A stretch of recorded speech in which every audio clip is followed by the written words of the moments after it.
स्वच्छ होण्यासाठी मी काय करू शकतो? आपला देश 15 ऑगस्ट 1947 साली स्वातंत्र्य झाला. आज आपण 75वा स्वातंत्र्य दिन साजरा करत आहोत. आपल्या देशाने सर्व क्षेत्रांमध्ये मुसंडी मारली. आपला देश वेगाने प्रगती करतो. आपल्या शास्त्रज्ञांच्या अथक प्रयत्नानंतर आज आपला भारत अंतराळात जाऊन आला. देशाची अर्थव्यवस्था मजबूत झाली. स्त्रियांचे सबलीकरण झाले. क्रीडा क्षेत्र सुद्धा भारत फार पुढे गेला.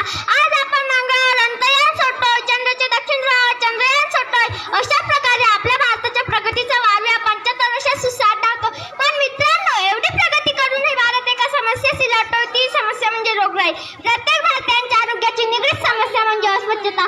आज स्वच्छतेकडे इतके दुर्लक्ष होते की शिक्षकांना सांगावे लागते. नखे काढा, कपडे स्वच्छ घाला, अंघोळ करून शाळेत या. वैयक्तिक स्वच्छतेच्या बाबतीत इतके उदासीन तर सार्वजनिक स्वच्छतेच्या बाबतीत न बोललेलं बरं. आज गावागावात गटारी तुंबले तर शहरात कचऱ्यांचा प्रश्न सतावतोय. कुठे थुंकणे, पान खाऊन पिचकारणे, गुटख्यांच्या पिचकाऱ्यांनी रंगवलेल्या भिंती, कच्ची खिडकी, आपल्या नद्यातून सांडपाणी वाहून नेणाऱ्या गटारी बनल्या आहेत. काय ती नदी, काय त्या नदीतलं घाण पाणी, काय त्या नदीत प्राणी धुणे, काय त्या नदीत तुकडा स्वच्छ असणे, एकदम ओकेच कार्यक्रम आहे. आणि सर्वात महत्त्वाचे म्हणजे नद्यांमध्ये वाहणार आता प्लास्टिकचा घास असतो. किल्ले, अभयारण्य, पर्यटन काय प्लास्टिकने वेढलेलं आहे. अशा प्रकारे आपला भारत स्वच्छ झाला आहे. गावागावात पाहुण्यांचे स्वागत सुगंधी फुलाने न होता माणसाने टाकलेल्या विष्ठेने होते. याला जबाबदार कोण? शौचालय बांधून त्याचा वापर न करणारे आपणच ना. अनुदान मिळते म्हणून शौचालय बांधणे पण त्याचा उपयोगच केला नाही. हागवण, नारी, गाव सारा उघड्यात शौचालय नाही. थाडा दिसल्यास तो बाडी दोन मारा. ग्रामपंचायतीने सार्वजनिक मुतारी बांधून दिला. त्याचा वापर आपण कशा प्रकारे करतो? दूर न जाता आपल्या गावातील शौचालय बघा. ते शौचालय न होता शौचालय झाले आहे. आपल्याला असे वाटते की गावात स्वच्छता झाली ते स्वच्छ करण्याचे काम ग्रामपंचायतीचे, शहरात स्वच्छता झाली तर ते स्वच्छ करण्याचे काम महानगरपालिकेचे. तर मग आपली जिम्मेदारी काय हो? घर झाडून घरात होणारा कचरा, प्लास्टिकच्या पिशव्या कचरा कुंडीत न टाकता घरासमोरच्या गटारीत टाकणे व पावसाळ्यात त्या गटारीत तुंबल्यावर ग्रामपंचायतीच्या व महानगरपालिकेच्या नावाने पोटे मोडणे हीच आपली जिम्मेदारी का?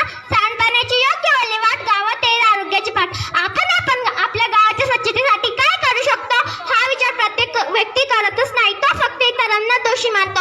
मित्रांनो, जर प्रत्येकाने आपले घर अंगण जर स्वच्छ केले तर आपण गाव स्वच्छ होईल. पण हा विचार कोणी करतच नाही. भारत स्वच्छ होण्यासाठी मी काय करू शकतो? याऐवजी भारत स्वच्छ होण्यासाठी मी काय करू शकतो ही प्रवृत्ती सगळ्यांच्याच वागण्यातून दिसत आहे.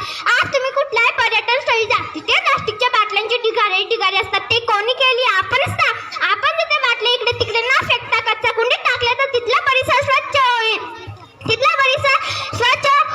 आपल्या भारतातील खेड्यापाड्यात वाहणाऱ्या नद्या सुद्धा स्वच्छता आणि दुर्गंधीने बटबटल्या आहेत. काही लोकांना नदी म्हणजे स्वच्छ करण्याची जागा वाटते, पण त्यांना हे कळत नाही की 1 ग्राम मानवी विष्ठेमध्ये 1 कोटी विषाणू, 1 लाख जीवाणू, 1000 परजीवी तंतू या विष्ठेवर जगतात. मग आता तुम्ही सांगा की यापासून मानवाला किती भयानक आजार होतील.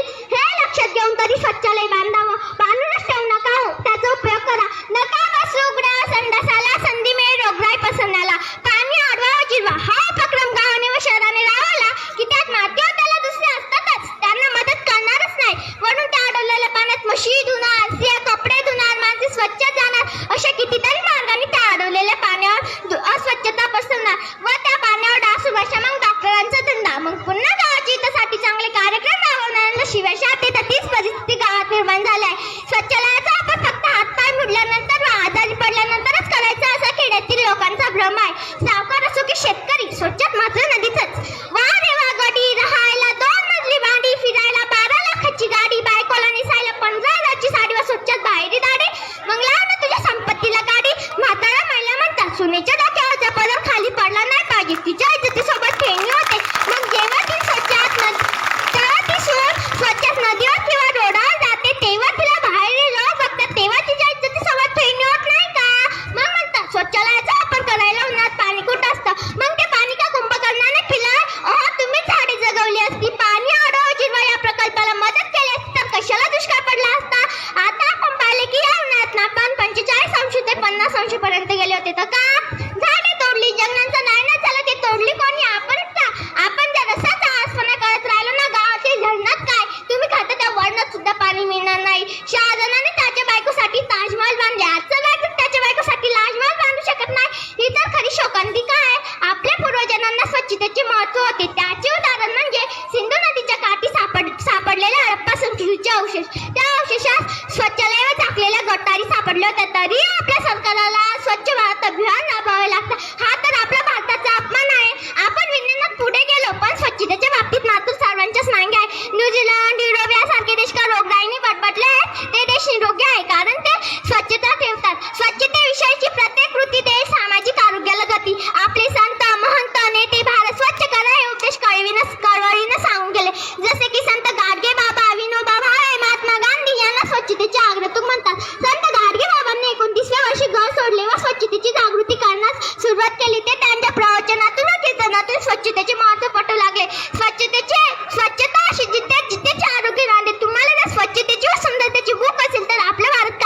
भारतच स्वच्छ होईल.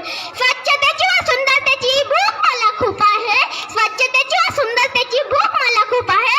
कारण स्वच्छता व सुंदरता हे परमेश्वराचे रूप आहे. तुम्ही जर विचार केला व मनात उतरले तर आपला भारत काही दिवसातच स्वच्छ होईल. सगळ्यात अगोदर मी माझे घर दार स्वच्छ करेल व हे जर करतो तिथल्या परिसरातील कचरा कुंडीत टाकला तर तिथला परिसर स्वच्छ होईल व माझ्यासोबत राहणाऱ्यांनी हे पाहिले तेही माझ्यासोबत हे बघून स्वच्छतेची महत्त्व समजून माझ्यासोबत एक काम करेल व प्रत्येकाने माझं गाव, माझा तालुका, माझा जिल्हा, माझा राष्ट्र स्वच्छ होण्यासाठी मी काहीतरी खटपट केली पाहिजे हे ठरवले तर माझा भारत स्वच्छतेने अगदी अमृताने धुतल्यासारखा वाटेल.